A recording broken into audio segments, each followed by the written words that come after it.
And now, the SleepHawk Worldwide Podcast. Here are your hosts, Brandon Staton and Tyler Hansbrough.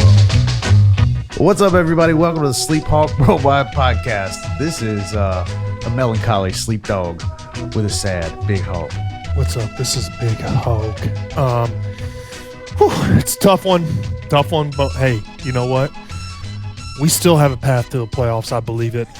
Don't get me wrong. Drake May, still the Heisman front runner. I don't care what anybody says. We're going to break it down, get it to you. We're going to have a great pod, and why you should be optimistic. I know everyone's down and sad, but hey, you know what? Keep your heads up because it's not over yet. Guys, God bless America. That was ugly. It was brutal. It was any adjective you can use for, just it was so tough, man. I went to farmer's market today, just load up front porch, pumpkins and mums. Dude, I got more mums on front porch than western half of the United Kingdom. We're going to talk about the game, obviously. We're gonna get into that, break it down, path forward, what it means, all that sort of stuff, and a lot of NBA ahead. We're gonna get into that. We're gonna give you our preseason award predictions. Who knows where we're gonna carry this thing off sideways? We'll look ahead at Georgia Tech. I said last week, don't even got to worry about Campbell. Might change my mind. You're gonna find this episode, I'm pretty sure I'm changing my mind about a couple things. So might touch base on some of these NFL games as we're recording here. Most of them are shutting down. Looks like Denver just did something interesting, and they're actually going to win a game in spite of themselves. And probably the only reason that's happening is because Jordan Love's on my fantasy team. So things are looking down for old Sleep Dog. All things football right now. But, hey, man, things are still looking up for the Tar Heels. We still have a path. We're a one-loss team. But damn, dude, I don't really know. I mean, I'm trying to talk myself into a Big Hawk, but that was tough. That was, in my opinion. Do you think – I've already screwed up and given my answer. Do you think that was the worst loss in the history of Carolina football? I do not. And the reason I don't think so is because – I think everyone got really excited and they had their expectations. So we had such a good year, and I think everyone was looking ahead to what could happen if we went undefeated. And, of course, it seems to be kind of the case is where, hey, we get off sometimes to a good start, we get some momentum, and just boom. Okay, listen, this team wasn't really picked highly. You didn't see him in a lot of preseason rankings before the season. And the reason that I would say that this isn't the worst loss in Carolina football history is because we still have a good team. We still have good players, and we can still do a lot going forward. This isn't a team where, we don't have a lot of good players. We don't have much talent. We're just getting steamrolled. And to me, there's been years where we didn't have a lot of talent, and we take a loss to – I would say a non-conference game, which we should steamroll, like some, Campbell or somebody like that. If we lost to Campbell, then we'll have this discussion again. There's still a lot of season left. We have great players. We can still run the table and do a lot of good things. And there's a lot of, we still got a player who could be the Heisman Trophy winner. And so there's a lot to look forward to in that. And the reason I would stay optimistic is because we have a lot of good football left. And there's going to be a lot of exciting plays. And one thing I'm looking forward to is watching Drake May play again. And that's been fun and exciting. And in years prior, after we took a loss, we didn't have players like that to look forward to. Right. Yeah, I'm with you, man. I think you have to look at it, and at least the way I'm looking at it is, I think for a number of reasons, it's a fair argument to make that that's the worst. Call it worst, whether it's the most painful, whether it's the ugliest, most actually, you're a 24-point favorite at home, number 10 in the country. You're really talking about how there's teams ahead of you that shouldn't be. You're chomping at the bit. There's some other close games. You go out there and really win that one, and you're forefront in the conversation. And Mac Brown said it right before the game that we have chances to do that. We've had chances to do this in the past and don't have a good track record. I think all things considered, the reason I think it was so bad is because it was such a letdown, right? Like this wasn't I don't think that Virginia was as inferior of an opponent as either record indicated and as the spread indicated. As soon as I saw a 24-point favorite, I was like, bro, ain't no way in hell I'd take Carolina to cover that. And that's not a slight against Carolina. It's just like, you've seen Carolina play Virginia 1,000 times. Like, I ain't, I might not bet on it, but I'm not betting on Carolina to cover 24. It was just, it was really, they were just uncharacteristically bad, and that's in a weird way. Like, that's not a knock on the team. It's just, you knew it. Like, as you're watching it, you're like, just don't have it tonight. And so, drop passes, some lapses. There was a couple throws that even Drake made where I was like, bro, like, I mean, that looked like something I would do, and it's, again, this is not a slight, man. This just happens in games. And like, it's a bummer. But you're right. Like, it'll be interesting to see how they respond. I think, you've had a day or so as a Tar Heel fan, 2 days to process this. And yeah, I mean, it's like the world's crashing down because you want to win so bad and then you don't. And not only do you not, it's just like you just sort of sauntered through the whole thing and it never looked like the game was close the entire time, but it never felt that way. You just never felt like we were going to break through. So, there is a path there, right? Like, and the other side is I think if as a fan, if you can back up a little bit and look at some of the other landscape. I mean, look at Alabama. Like, they're playing close. Alabama's playing some tough opponents, but like, they're having a lot of close games. USC just, I'm just rattling them off. Like, there's a lot of games yesterday. Top 10 teams playing non-ranked opponents that were down to the wire. So, I mean, it is what it is, man. It's just there's a lot of parity there. And then I think the thing that has been stated a little bit that can't be overstated is, really just hats off to Virginia. I mean, what they were going through with their team, their players, that's what happened to them last year. I'm always going to root for the Tar Heels to win. But if I had to lose one that stung real bad, I mean, I'd settle for that one. After what those guys went through and that kid on the running back, I mean, he had, I think it was the running back, had probably the best game of his career, So like, look, man, there's more to it. We lost the game. It was ugly. It was embarrassing. It was all these things, and there's no excuse to sort of sweep that under the rug. But at the end of the day, you back out and you look at the life side of it. It's kind of like, all right, man, like, puts things in perspective. So look, man, real like bummer for the Heels here. I'll be really interested to see. I'll tell you, Georgia Tech has historically been another one of those games. And this game, that game, or two games, I think any red-blooded Carolina fan that's watched Carolina football at all is going to tell you they're worried about. But now I feel like, hey, man, we're going to find out who this team is next Saturday on the road to Georgia Tech, because that's a team that has similarly kind of been a bugaboo.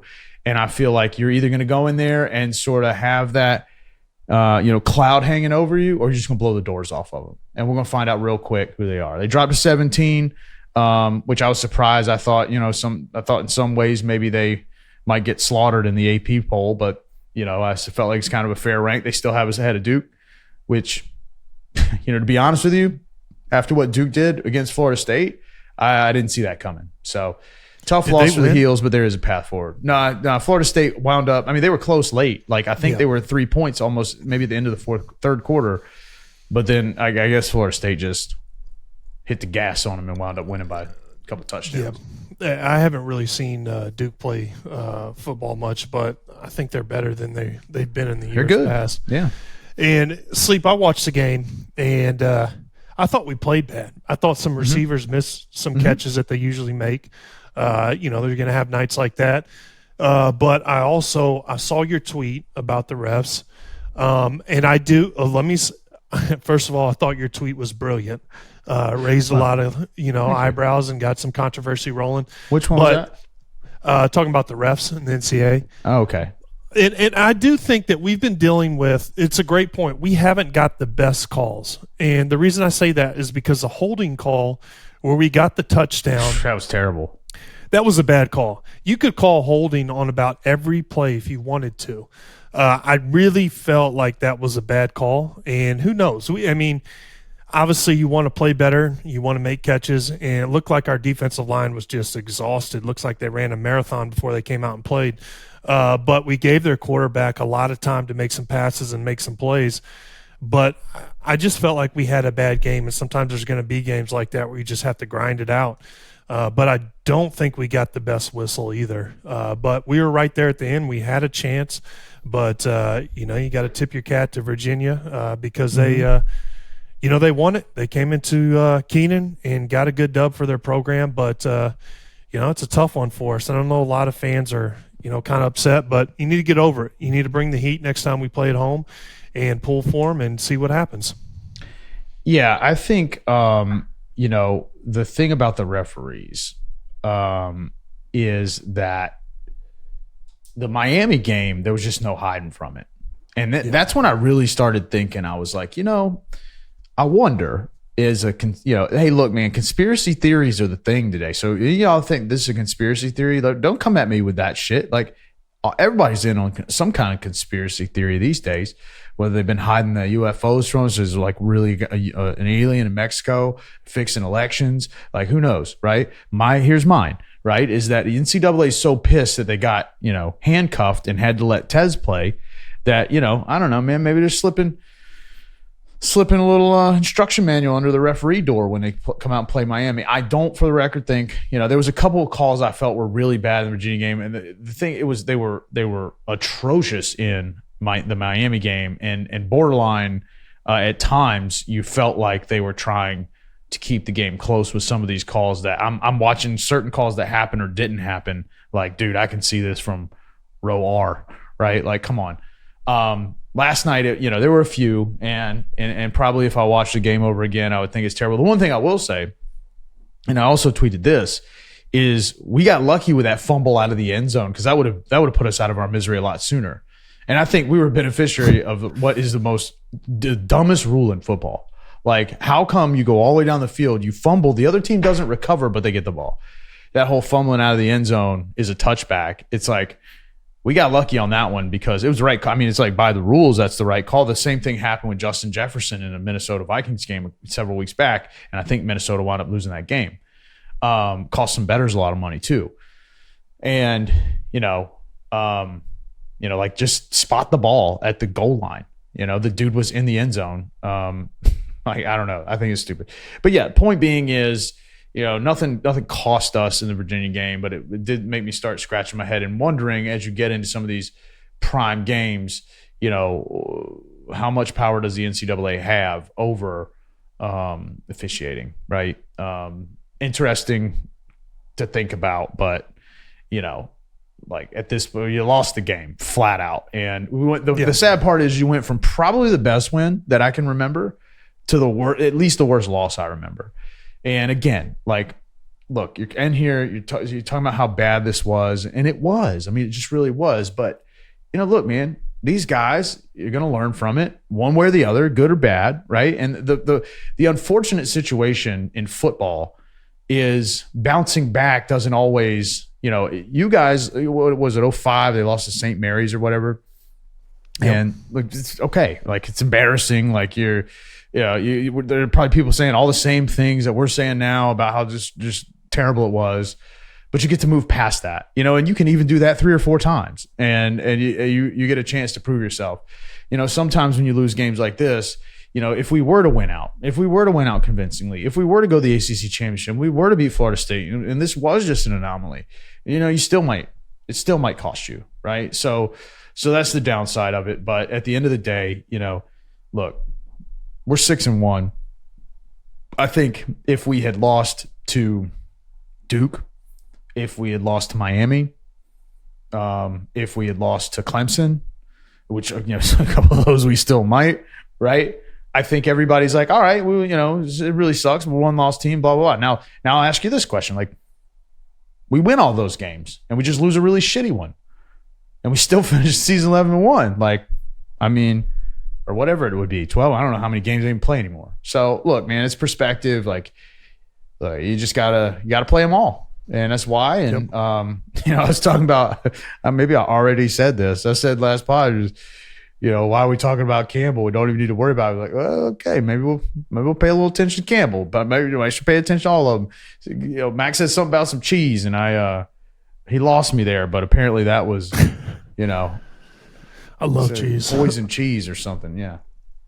I think I just caught a fruit fly. Sleep, you have every right to question the refs. And I've said this from day one. Why are the refs untouchable? We can talk smack about these college kids and how they play. We can break it down. But these refs are grown men. They get paid. But for some weird reason, it's been just, passed on that, hey, you cannot talk about the refs. The refs never lose you a game.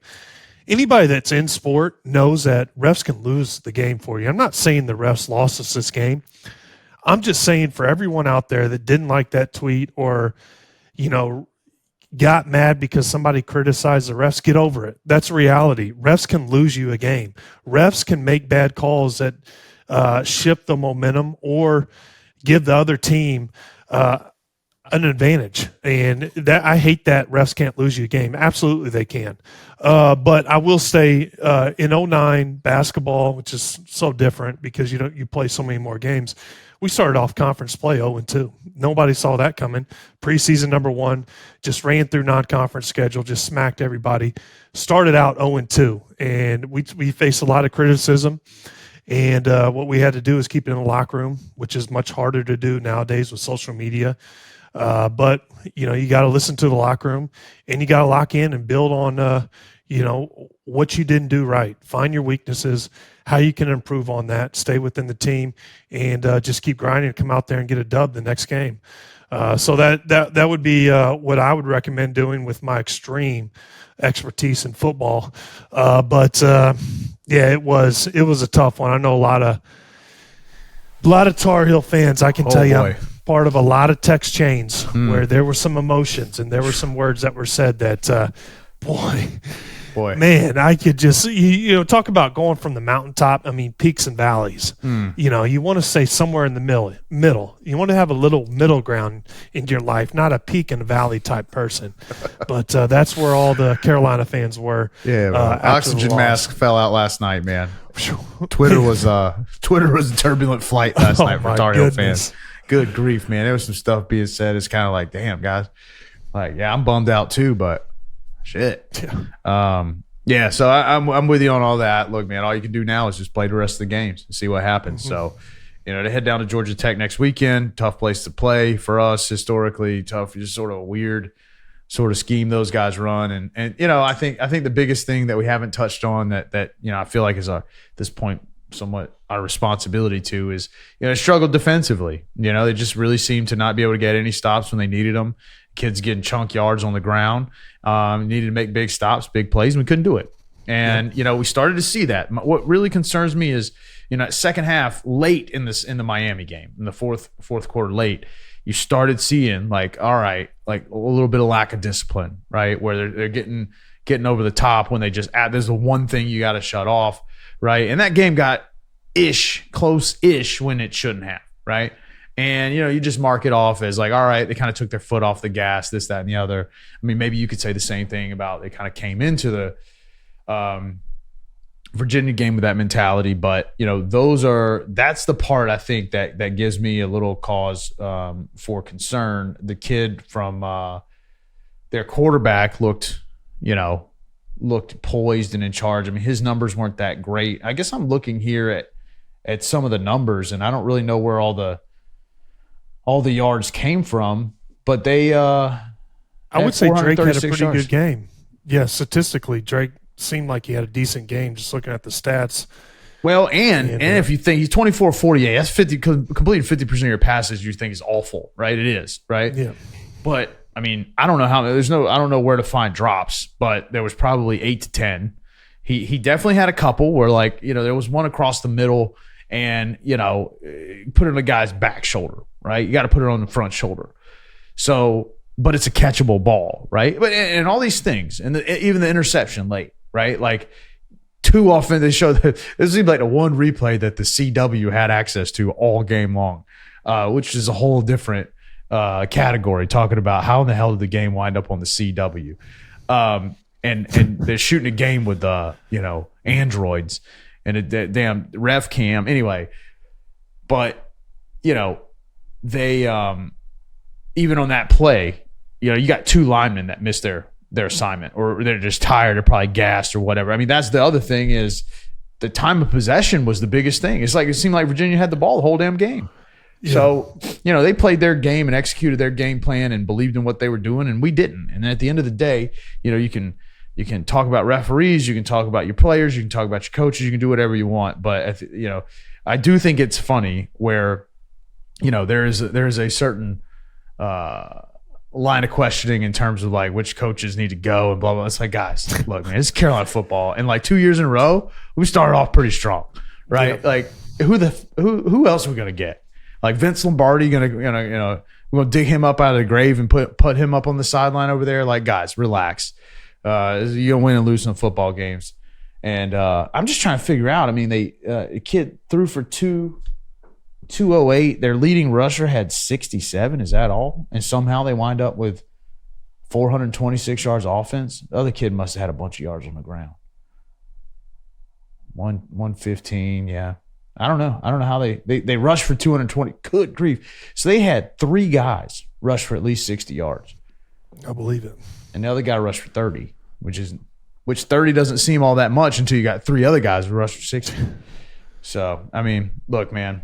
It's a balanced attack. Hats off to Virginia, and on to the next one. So, I do think, as far as a segue into where we're going next, I thought it was funny. We came out and said all these great things about Drake May, all of which I still believe. All of which, yeah. If look, man, I'm a Washington fan, so I'm glad we got Sam. If Washington had a chance, if I'm an NFL team and my team's got a chance at Drake May, taking him all day long. Look, absolutely. And I think this is the other thing that a lot of people got all sideways about. Like, oh, well, this guy's it, and this guy's it. Okay, fine. Like, nobody said those guys are shit. Like, we didn't say that. I think a lot of those guys that they did mention, I think some of them are shit. Yeah, okay. Just to be honest, like the kid from Washington that plays for the Huskies, he's ass to me. I will say that. The Penix kid, no way he's better than Drake. No way. No, not better than Drake. I can't. Yeah. No way. Oh, that's funny. Are you friends with Spencer Hawes? Oh yeah, he was the one that came at us with that. Oh yeah, I'm sure he'll appreciate and understand that stance, right? I mean, hell, I'm with you, man. And I think look, all these people talking about Caleb Williams. I don't get to watch Caleb Williams. I mean, he's just like, dude, it's hard enough for me to watch a 6:30 at night Eastern time zone game. I'm sure Caleb Williams is great. I've seen a little bit of him, and look, man, everybody's in search of that next Patrick Mahomes, and that's great. I hope the kid's awesome. I'll root for him. I don't have anything against him. All I'm saying is they played 2 defenses in a row, and all of a sudden, he went from the front runner to like now that I looked at a straw poll that had him 5th in the Heisman running before they lost last night.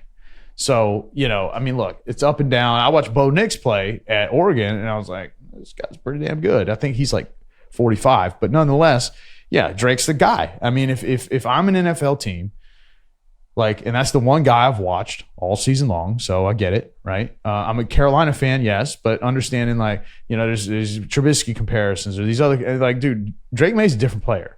I mean, he's – and the one question I have – and I don't know shit about football in terms of, believe it or not, what it takes to be an NFL quarterback.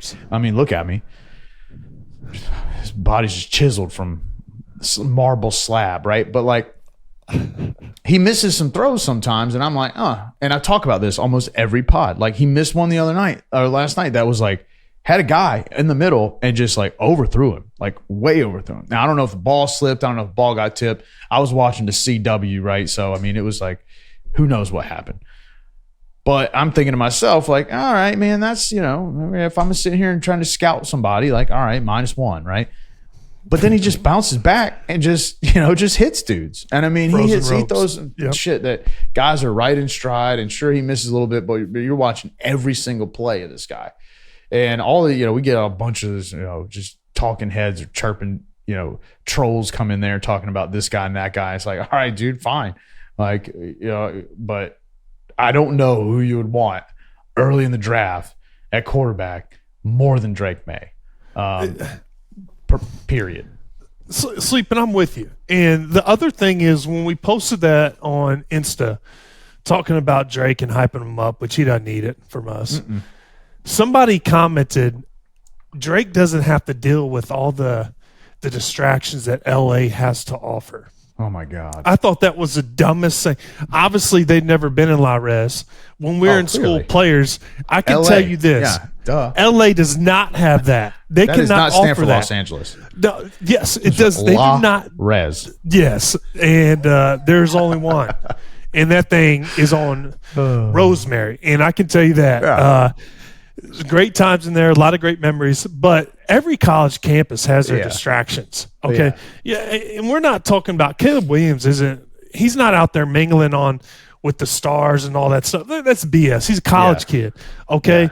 Yeah. And there's distractions everywhere. But even if Drake was in LA, I can tell you, he's not one of those kids that's going to be out in the club doing all that stuff. That's the dumbest thing I've ever heard. The distractions of LA. Well, what? There was a lot of dumb takes on that. Yeah. And it's funny, too, because everybody's just waiting on the loss. I mean, our timing wasn't necessarily stellar with letting that one out. But when we rolled it out, it's like, it's absolutely true. Mm-hmm. Perspective changes completely when you have a loss like we just had, and you're still talking about the Heisman Trophy, right? Like, if you're talking about the Heisman Trophy, all that changed right here, right now. Now, there's still some of that story to be told, but that whole thing changes. But as far as who is the NFL ready quarterback, that didn't change at all to me.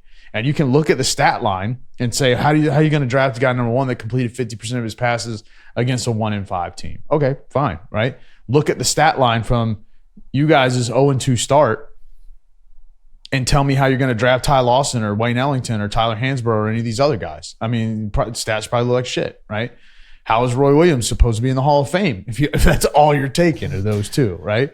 And I think also, somebody said this looks like Drake's like somebody that the Jets would fall in love with.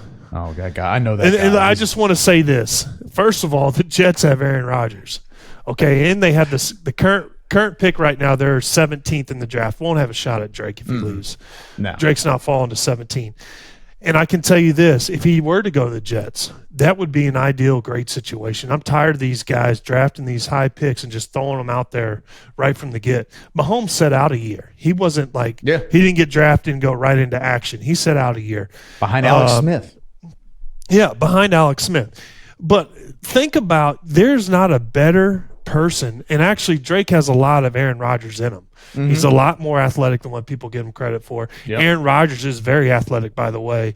A lot of people don't give him that credit because he doesn't look athletic. He doesn't fit what people think athleticism should look like. But I think that would be a great situation for him to learn and kind of be mentored by Aaron Rodgers. But he's not going to fall in that situation. That was just a dumb comparison. That's a great call, though. I mean, I could see the Jets trading up to get him. And if I might even turn into a Jets fan because God knows my NFL team can't beat a 1-5 team either, apparently. So, yeah, I mean, that dude's takes were just atrociously bad. I mean, you can tell he'd never seen Drake play a game. He was just looking to troll. But, there's plenty of those out there, too. Look, man, if I'm Drake May, I'm like, damn, that sucks. And I'm back on to the next one. I'm trying to just, like I said 20 minutes ago, you'll find out a lot about the team, right? I mean, if realistically at this point, you hope that they, hope that it jolts them into focus and they come back with a renewed sense of, energy and, don't take their eye off the ball again. And if they do that, they'll be fine. I mean, if you wind up in a situation at the end of the season where you got a chance to play for the conference championship, the ACC championship still matters. I mean, there's still ACC teams, plenty of them, the top 25. They've done well against the SEC. And other Big Ten and all that stuff, like, Michigan. Granted, that was a controversial win. I'm not Michigan, but Minnesota. Controversial win last night. But, we beat them, and it's funny, I think maybe the only loss that we had the only team that we played that, legitimately wasn't good was Virginia. And that's the one we lost to. So, anyway, like I said, man, we'll see. And all you can do as a Tar Heel fan is just forget about it. It's over and done with.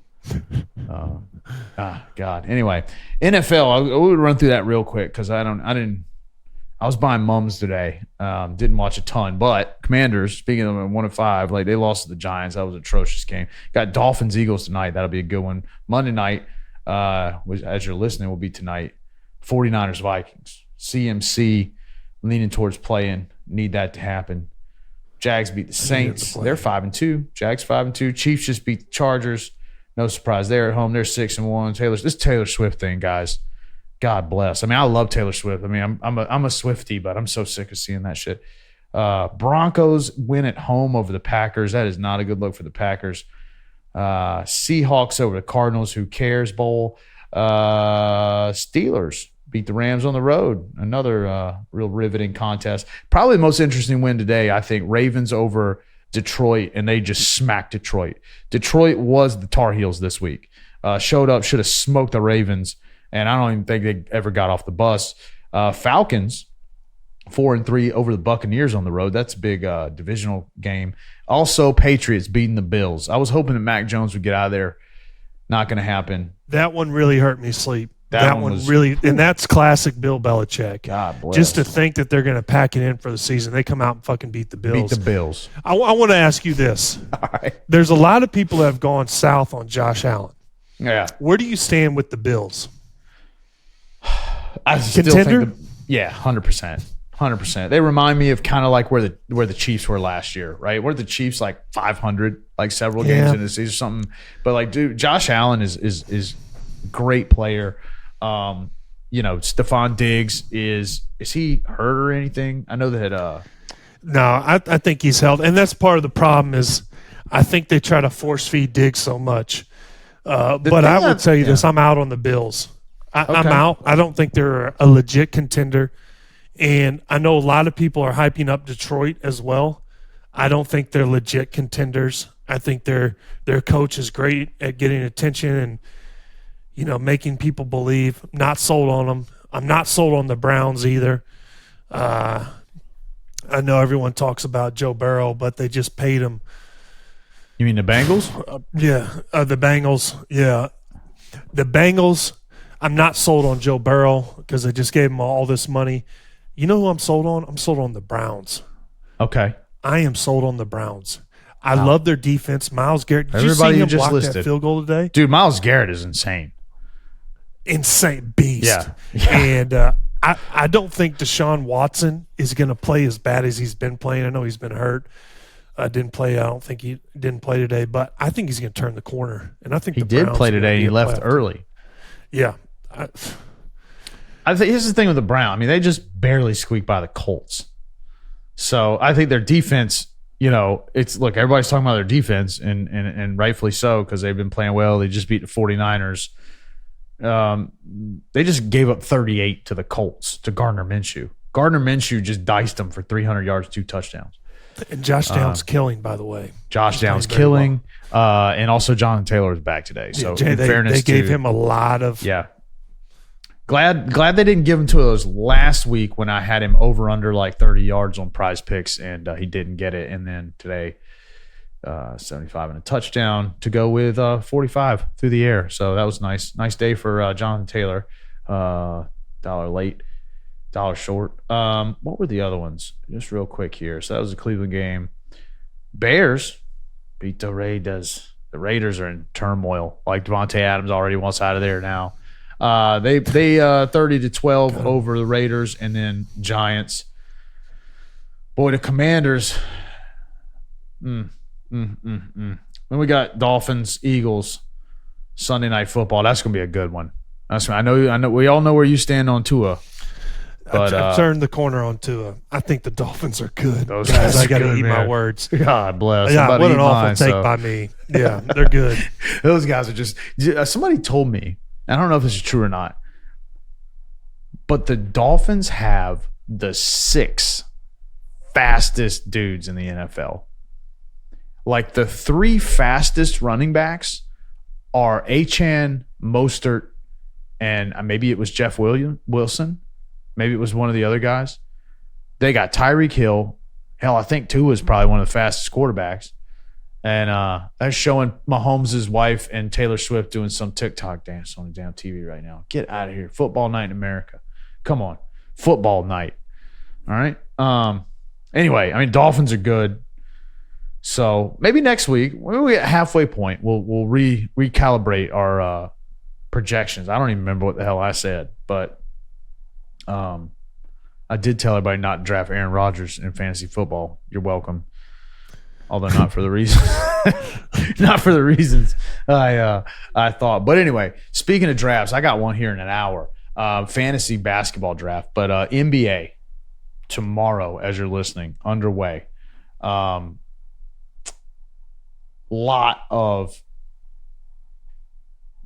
NBA storylines as we keep talking about. I wonder if anybody gives a shit that listens to this podcast about the NBA. But guys, I'm telling you, it's great. It's fun. Like, I don't know what to tell you. Like, maybe not NFL, right? But it's going to be an interesting season. And what me and Big Hawk have done is prepared big time. I mean, hours research, studying film, the history of the game, the rules of the game. And we're coming at you with a couple things here. Eastern Conference Finals projections, Western Conference Finals projections, NBA, what the hell is it called? NBA Cup Explainer video. So, like, we're going to cut that, post it on YouTube, and everybody wants to know how that shit works. They'll find us, and we'll explain. We'll find Big Hawk because I don't know how it works. And then our preseason award projections. So, first things first, tip-off is Tuesday night. We got a lot of great games. Warriors play the Suns. I think the Lakers play somebody good. The Nuggets play. It's all the good teams are coming right out of the gate with it. And then again, like, ton of storylines, a lot of good talent, a lot of new people, new faces, new places. James Harden, if you like drama, you got some of that. So I don't know, man. What is your take, T, on I guess the kickoff of the season, and where do you want to start? Should we go with the preseason awards first? Let's do that, and then go into, crystal ball here. So first game, by the way, is LA versus Denver. LA at Denver on Tuesday night at 7:30 on TNT. Then Phoenix at Golden State, 10 o'clock on TNT. I'm going to be drinking coffee. But also, the other thing, before we jump into these awards, is the best part about basketball season is NBA on TNT comes back. Charles, Chuck, Ernie, the Jet. Like, it's great TV, man. Those guys, I mean, I know you've seen it on the clips on Instagram, man. That stuff is gold. So if you don't like basketball, just tune in for the pregame. Best pregame show of all time of any kind anywhere. Yeah, it's unbelievable. A lot of great personalities on there, guys. If you're not watching that, then wake up and start watching it. Sleep, so you wanted to get into the preseason awards. Who we think we're going to have the – you want me to start with the MVP? Is that what you want? Nah, let's go. Let's tease it. Let's make make the people wait. So here's what we're going to do, guys. We're got 5 awards we're going to give out. Most Improved, Coach of the Year. We'll do Coach of the Year first. Most Improved, Defensive Player of the Year, Rookie of the Year, MVP. And then we're going to do Eastern Conference, Western Conference, and then we'll do the finals. So Coach of the Year, we'll start there because that's probably the silliest thing that anybody predicts for a number of reasons before the season. But who you got for Coach of the Year? Frank Vogel, Phoenix Love Suns. it. I think Phoenix is going to have a great year. They have Devin Booker, Kevin Durant, and Bradley Beal, which they acquired from Washington in a trade in the offseason. Heck of a front court, and so I'm really excited about watching them. I played for Vogel. I think he's going to have a great influence defensively. Again, when I played for the Pacers, we were the number 1 ranked defensive team in the NBA for 2 years. So he's a very good defensive coach, and so I think he's going to have a big influence for the Suns. Yeah, hard to argue with that one. And it's interesting because Vogel seems like a guy that they bring – it's interesting how coaches work in the NBA. Mm-hmm. A lot of guys lose their jobs or, they have some success. It sort of tails off and then they're gone and then they surface again somewhere else. And whereas I think casual fan, I mean, in times, including myself, who I guess at the end of the day is a casual fan, wonders. It's like, how did a guy work and then he didn't work and then it didn't work enough to he lose. And this isn't just Frank Vogel. This is 1,000 other coaches. And then he winds up somewhere else and then finds success again. It's like, it's not all things equal. Like, if you're a good coach, it doesn't mean your team's going to win, and it doesn't mean that you're not going to get fired eventually. And it's interesting because Vogel always seems to surface where there are big-time players, big-time personalities, big-time egos, and he gets trusted. I feel like he's a guy that most of those he never really seems to be a guy that like leaves because he lost the locker room. They might lose some games, but he seems to be guys that no matter where he's at, players with big egos and big names always support. So I'm interested to see how that goes in Phoenix. Yeah, and Sleep, just to bounce, you made a great point. A lot of people probably don't realize this because a lot of our listeners are college basketball fans, and so they're probably used to seeing Coach Williams being at North Carolina for so long and trying to see Calipari at Kentucky. That's not the way the NBA works. It is a revolving door. It is very easy to fire a coach. It's much easier to fire a coach and change the program to try to give it a different shift than it is to actually probably trade a player or get rid of a bad contract.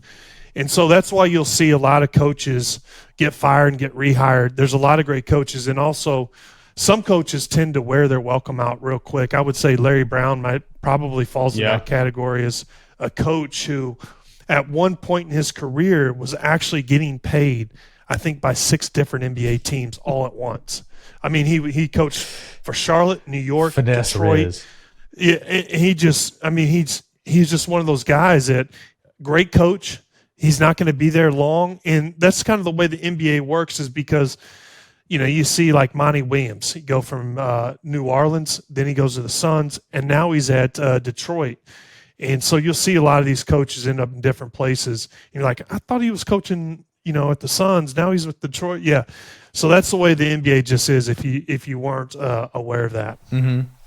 Yeah. So I think that's a good call and an interesting call because as we know, when we were discussing before this, is like Coach of the Year can really revolve around who plays well. And at the end of the day, it's kind of like who either is absolutely the best team in the league, a la, what's his name, Mike Malone from Denver last year, clear Coach of the Year, I think, right? Or who's the team that was like, I didn't see that guy. I didn't see those guys finish in top 4 in the conference. And so that's where I'm going, which is OKC's coach, Danegalt, Dangnell. I don't know how you say it, to be honest with you. I'm pretty phonetically challenged to begin with, but that one's just real ring dinger. But I picked them, quite frankly, not on the coach, but just on the roster. And, they were kind of eyebrow raisers last year. They kind of made a little bit of noise. I think they got into the play-in game and ran into some challenges getting through there. But I think OKC is a legitimate playoff contender. They've got great pieces. They played well last year without Chet Holmgren. Not a huge Chet guy, but I think Chet Holmgren is it's not like he's going to detract from your roster adding him in. They got those Williams twins. They got Giddey, I think is one of the most underrated young players in the league. SGA is, we're going to get into what I think about him. So they got some guys, and I think that they could easily, make some noise and get into the playoffs in a playoff spot. So that's my pick, Coach of the Year. Most improved. I'll go first there. Big shocker here. It's our boy, JK, Jonathan Kuminga. If you guys have been watching this guy in the preseason, you've probably been listening to me wondering who the hell this guy is. Why in the hell do I care? But I'm telling you guys, this dude is for real. And I get it, confirmation from a lot of people that know a hell of a lot more about basketball than I do when they really see him play. I've watched this kid like he's my firstborn child, man. I know every freaking move this kid makes. I think he's good. I think he's been in a tough situation where people haven't gotten a chance to see how good he is, because typically what happens is these kids get to play. Giddey got to play. Josh Green got to play. Evan Mobley got to play. You go into Portland, you see these guys get to play. Anywhere you go, the young guys are playing, and they're playing big minutes. And if maybe you're on a playoff team, they're going to play playoff minutes. I mean, Kuminga's really had to just sort of sit back. And I think what's interesting about that to me is it's preseason, dude, for real. Come on. I get it. I get that. But me watching him play, he's a completely different player. I tweeted this a couple of days ago. It's like he gained 5 years worth of basketball IQ over the summer. I don't know what happened. Watching him before was like watching a kid in high school that was like a little unsure of himself and was so afraid to make a mistake because he knew he was on a short leash. And in the preseason, credit to the staff, they're like kind of letting him play through it. He made it through an absolute gauntlet in Golden State. If you follow them at all, the quandary has always been like they wanted to work on this 2 timeline thing, right? They had these new guys and they wanted to win at the same time. Brilliant theory. Right, and they just couldn't hold the line. They let go of Wiseman, they let go of Poole, they let go of the draft picks they got this year, but they kept Kuminga, and they had chances to get pieces. They had chances to get Anunoby. They probably had chances to get like Ayton and some of these other guys. They would not trade Kuminga, and so that tells me something about the thought process that goes on at Golden State at a place where they have obvious eye for talent. Klay Thompson, Draymond, Curry, even Looney, some of these guys that they've drafted and groomed there. So I think for me, he's going to get his chance this year, and how that's going to translate in, in the awards category is hell yeah, he's going to be most improved if he goes from barely, from kind of irrelevant afterthought to a guy scoring 15, 16 a game with other stats on a championship contender. Yeah, and so Sleep, here's the thing is like most improved, I wish they would just rename it to Breakout Player of the Year because it seems like it's going to be a player who finally gets consistent minutes, gets his confidence, and starts hooping. Great and call. So for me, I'm going to go with Tyrese Maxey from Philly. I love the kid. Call. We started to see glimpses of him last year. And I think especially with the contract situation and the fallout with James Harden, I think he's going to see extended minutes, and I think he's going to have the ball in his hands a lot, and he's going to be asked to do a lot more than he was in years prior. So I'm excited about watching him play. Plays for the 76ers. 76ers are a contender. He'll be with Embiid, so Embiid will get a lot of attention defensively, and I think he's going to have a lot of big-time games. So I'm excited about watching him. Athletic point guard. He's going to be really exciting to watch this year. DG's back in Philly, right? Yes, DG is in Philly right now, so they got a sniper alongside with them too. So it's going to really spread out the defense. I love Maxey. Maxey's so all you Big Blue Nation nerds, like, don't say we never said anything good about you because that kid's for real. I mean, he's really good. He's going to break out for sure. Defensive Player of the Year, boring, right? Boring sort of award, but pretty damn good player if you win Defensive Player of the Year. Who you got there? So the reason why it's boring is because this league has become so offensive. If you think of back in the days in the 80s, let's look at like Nuke Bowl, okay? Couldn't do anything offensively. Could block some shots. Okay, let's look at Dennis Rodman. Great defensive player. Couldn't do anything offensively. Now the league has shifted, and they're asking guys to do both. But I'm going to go with Bam Adebayo. I think he's won it in the maybe won it last year. If I'm not, he was a contender definitely if he didn't win it last year. But he plays for the Heat. I like Spoelstra. He's a defensive-minded coach. Bam Adebayo fits that role. Tough player. He's going to have his opportunity, and he will lock down a lot of big-time players. And he'll have a lot of blocks, and he'll get a lot of credit for what Miami does defensively because of Spoelstra and his system. Dude, okay, Jaren Jackson won it last year. That's what I thought. Marcus Smart won it the year before. I didn't realize that. Wow. Marcus Smart. That's a good. Yeah, Jaren Jackson. He was Adebayo. I don't know if he was a. He was in contention. He was in contention because he was on my fantasy team. He's a great defensive player, and I think that's a great. And they're one of the last Miami, I'd say, defensive minded, teams, and they play. They're going to play you tight every night. So I think that's a good call there. I'm going to go with Evan Mobley, who almost won it last year as a second year player. Evan Mobley out of USC. Plays in Cleveland. I think he is another breakout candidate. I mean, I think he could be a great two-way player. He's long. He can shoot. He can score. He has a really calm demeanor. Like, he doesn't really – his body language, he just has a lot of poise. He seems like he's a veteran guy. He's pretty even keel, man. He doesn't get all emotional. He doesn't get this or that. He's just fundamental. His brother's on the team too, Isaiah Mobley, I think. I don't know if he made the made the final roster, but I know he's been there, all preseason, all that sort of stuff. And I think that level of comfort matters. But he's also playing alongside Jared Allen, I think, is still there. I don't know if they got rid of him in the offseason. I guess I should probably look at this before I go into my fantasy draft. I just think Mobley is a big breakout contender too. No, he's one of the best upcoming young players in the league. Darius Garland, too, for Cleveland, unbelievable all-star player. Cleveland's going to be really good and surprise a lot of people this year. They're going to be a contender, especially in the Eastern Conference. Our boy John Henson is on the Cavs. Attaboy. Yeah, they had Ty Jerome on there the other day saying that that basically Darius Garland is the way it was portrayed is he basically said that Darius Garland is next Steph Curry. I was like, all right, pump the brakes there, Chief. I like Darius Garland too. I think Darius Garland's a great player. But that's a reach of epic proportions there. I think MJ's a better comparison. Yeah, I mean, it could be the next MJ. You know what I'm saying? I mean, I might be the next MJ. Michael Jackson. So singing wise. So Donovan Mitchell too they have there. I'm just looking at their roster. Ricky Rubio. Wow. Larry Nance. So anyway, good squad there. I think that's a good call. Rookie of the year. This one's going to get interesting. If you listen to the pod, I'm going Scoot Henderson. Yeah, I love Scoot. I think he's going to get a lot of minutes. Wemby is the obvious decision. Possibly get hurt. You got to play 65 games nowadays, fellas.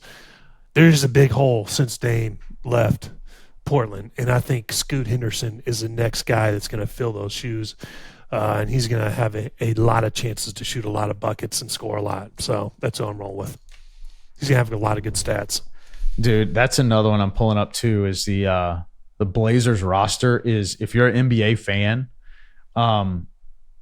Blazers roster's fun, dude. I'm telling you, man. They got Ayton. They got Brogdon is a good player. They've got Jeremy Grant's a good player. Then they got a lot of young guys. They got Scoot. They got Shaedon Sharp. They got Anthony Simons. They got Thibel's a good player. Do they even got Jabari Walker on here? Robert Williams III. So like they actually have a roster that if you watch basketball and you follow basketball closely, like that's not terrible. I mean, it's young and it's sort of weird, but I don't know, man. That's some eye openers there. But nonetheless, let me cut to the chase here. Guys, Wemby's going to win the Rookie of the Year, hands down. And I mean, if you listen to this podcast, I mean, Wayne Ellington called me out. We had to bring him on so I could apologize for my you think Big Hawk's take about Tua was bad. Holy shit, man. I don't know if anybody saw this. Obviously, I'm watching the Spurs play the Warriors the other night, and I'm like, dude, I ain't never been so wrong about anything in my entire life. Everything this dude touches turns to gold. He is like, again, it's the preseason. I get it. But that dude went out in the first quarter, and I was like, this guy is different.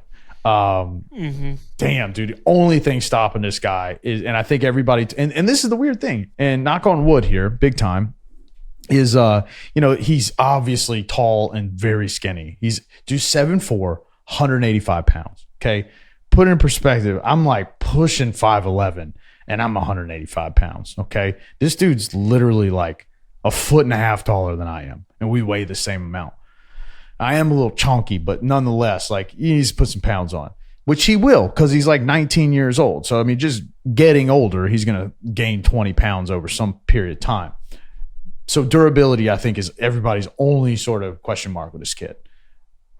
But if you watch him play, it's not like, dude, he's graceful, man. Like at that size, the way that he moves, like it's not like, I think everybody envisioned, how's he going to post up against Jokic? That's not his game. How's he gonna beat in the post against Embiid? Like, dude, he's not a center. That kind of center.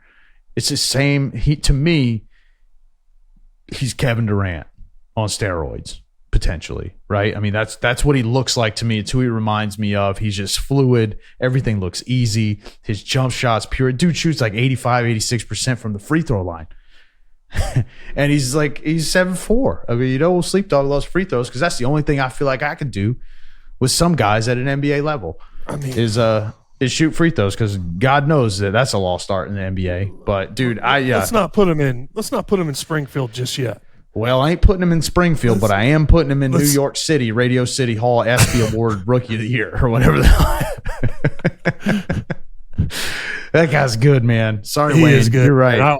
He's unbelievable. He's going to be fun to watch. So, although, I don't know, man. Kaminga, that teardrop fade on him. I don't know if you saw that, but he was the only guy that seemed to figure it out. I think that shot was lucky as shit, but nonetheless, he got it off and went in. MVP, I got SGA, back to OKC. Shai Gregorius-Alexander, dude kind of had a breakout. He might have been the MIP last year. Hell of a good player. Another Kentucky guy. Hate to say it. So, hey, that's 2 for you, BBN. Yeah, I think he's the next really like pure scorer, like really, really just fun player to watch. He's like a better version of Ja Morant, in my opinion. Yeah,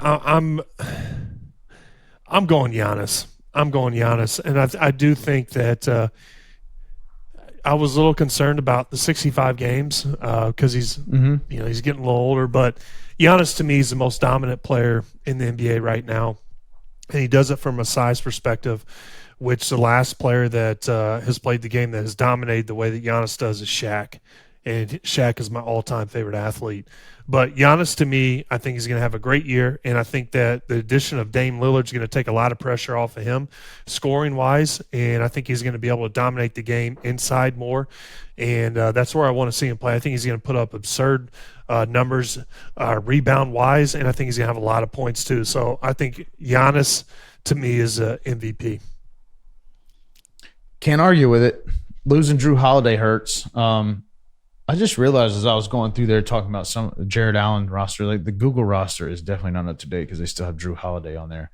I think they got Middleton, Lillard, Giannis, Brook Lopez is a very I know this from fantasy, he's top 10 statistical player. I mean, he's obviously not a top 10 MVP candidate, but he's an underrated asset on an NBA team. I mean, that guy is.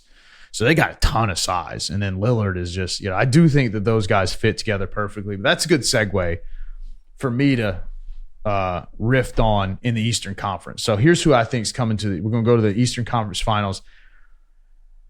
I think that we talked about this with the Tar Heels, as a matter of fact.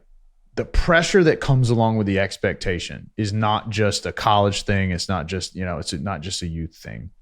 I think that as the season progresses and the Bucks are absolute shoo-in expected after that trade to win the East and probably to win the championship. I think most people are probably, I haven't looked at the odds for championships, but they got to be 1-2, something like that.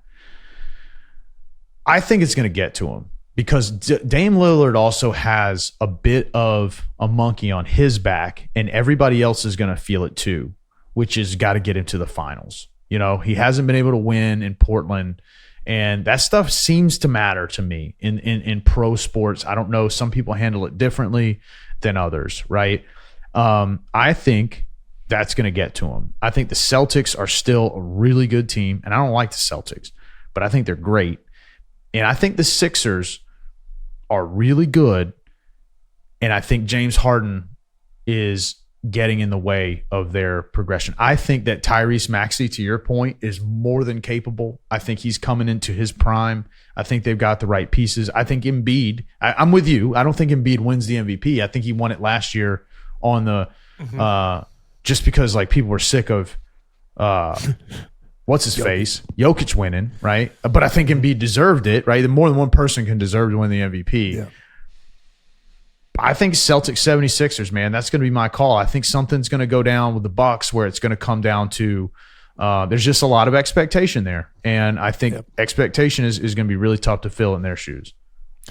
I disagree. I don't think Dame Lillard's looked at as being the best player on this team. I think it's the only team he's ever been on where he's expected to kind of be the secondary option, which is Dame Lillard being a second option is pretty damn good. I'm going Bucks, and I'm going to take them in the Eastern Conference Final against the Celtics. Jason Tatum's unbelievable player. They got Brown back, and they added Porzingis. I'm very curious. I think that's a high risk, high reward situation, what the Celtics are kind of playing with right there.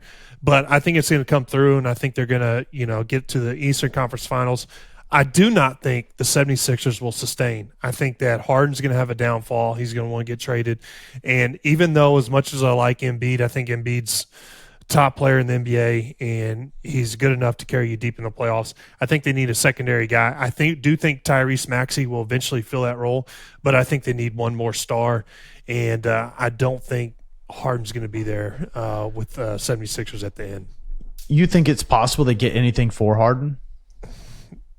I don't think they're going to get the pieces they want. That guy. I don't think that if I look around the league, I don't think teams are going to be willing to trade. I don't see the Lakers making a move. I think they're going to want to keep their players. I don't think the Suns are going to want to make a move, and I don't think that the Nuggets are going to want to make a move. And those are the only teams to me that really have the superstar availability players, because all these other kids in the West and in the East, they're younger guys, not on absurd contracts, and so teams are going to want to keep those players. And it's like, who are you really going to give up? Are you going to trade Anthony Edwards? Are you going to trade? I'm just making names up. Like, are you going to trade your top guys? I mean, maybe you trade a top draft pick, but are you going to go to Orlando? Like, you're going to trade like Franz Wagner or Paolo Banchero? Like, no, of course not. So nope. A lot of those guys in Houston, they're not going to trade them either. So I'm with you, man. That's an interesting take. Yeah, the Sixers are always – they're drama-filled, man. So what about in the West? I think we've already pretty heard you loud and clear on who you got in the West, but go for that. All right, so in the West, I have Denver playing the Suns. I think the Denver, they have size. A lot of people don't talk about that. Jokic, unbelievable. So I do think that they'll advance into the Western Conference Finals against my Suns. I'm big on the Suns. I think they're going to figure it out. I like Vogel, and I like the addition of Bradley Beal. But I will say, I want to talk about a volatile team. A team that has a lot of potential to me is Dallas.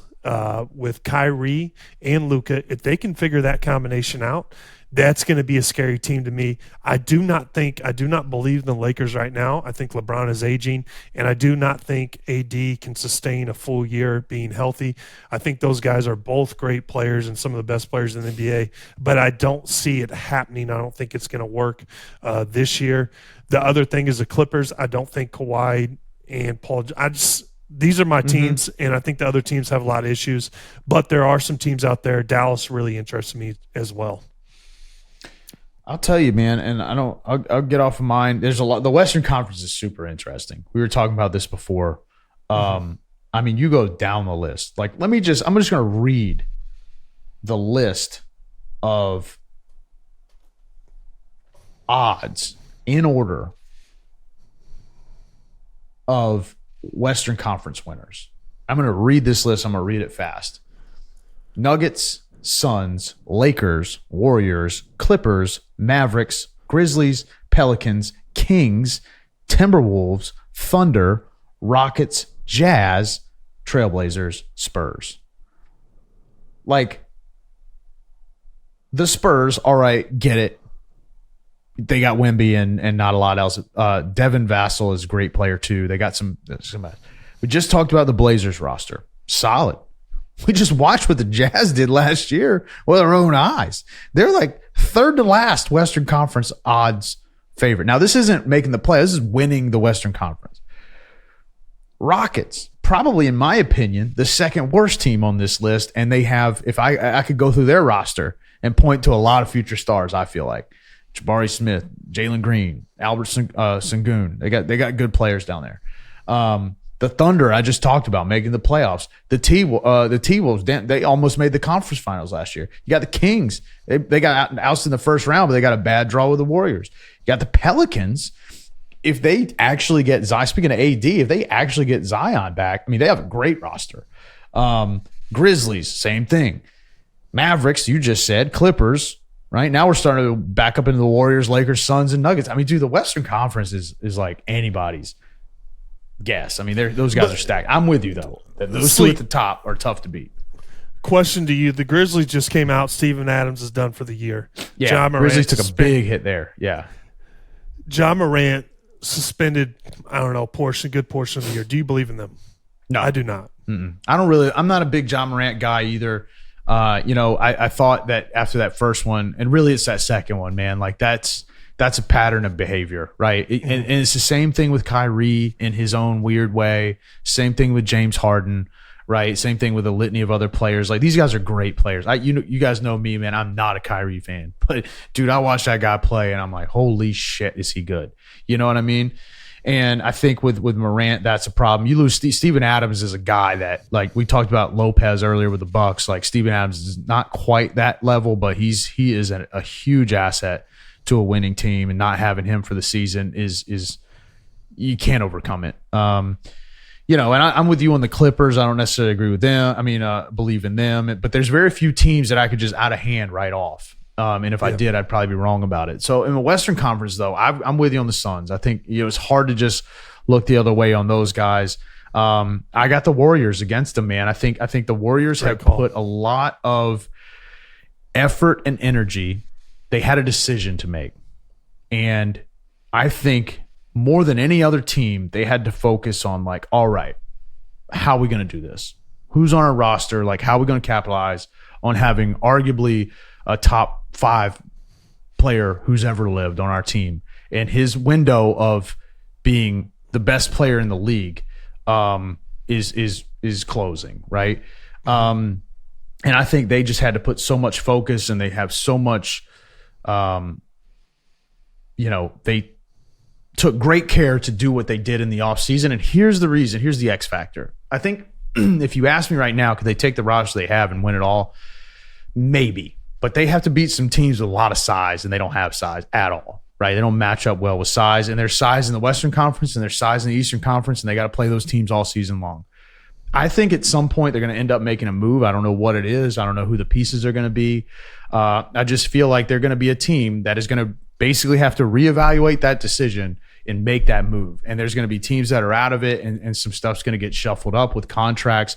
There's some players on that roster that might get dealt that you would never think got dealt before if they want to win a championship. So that's why I really think that boils down to them making some sort of move, and they've shown time and time again their front office just knows what they're doing. Dunleavy's a smart guy, even though they just lost Lacob or whatever. Like, they got some smart people running that operation. And it boils down to, I got the Sixers and the Warriors, which are probably two of the, like, I don't know that there's going to be a whole lot of people coming up with that combo in the NBA Finals. So if you're betting, man, definitely probably not doing you any favors, because everybody's going to do the opposite of that one anyway. But I got the Warriors coming out of it, man. I think they got Steph in a shrinking window of opportunity to win more championships, and I think that's the difference. I think those guys are going to have more intent and more focus on how to get that done. So that's my 2 cents. It's going to be interesting. I think I gave you the Western Conference Finals predictions on my end, but I will do the finals. I have the Suns and Bucks. Did I already say that? I don't know if you said it, but I think it was implied. Yeah, and I'm going to go with the Bucks are going to win it this year. That's how I'm going to sleep. Look, man, that'd be a cool storyline. The NBA would love that one. Dame gets traded, wins the title. Guys, we're going to break down this in-season tournament for you, but we've blown past an hour here. Just Google it. It's going to be great. We're actually going to be able to explain that shit before it happens. It is surprisingly early in the season, and there's a lot of stuff that's interesting about that. Thanks for bearing with us through our NBA talk, but give us some feedback. You want it? Great. You don't want the NBA? Give us something better. But those that buy T-shirts, their emails get read first, as any of you guys have learned.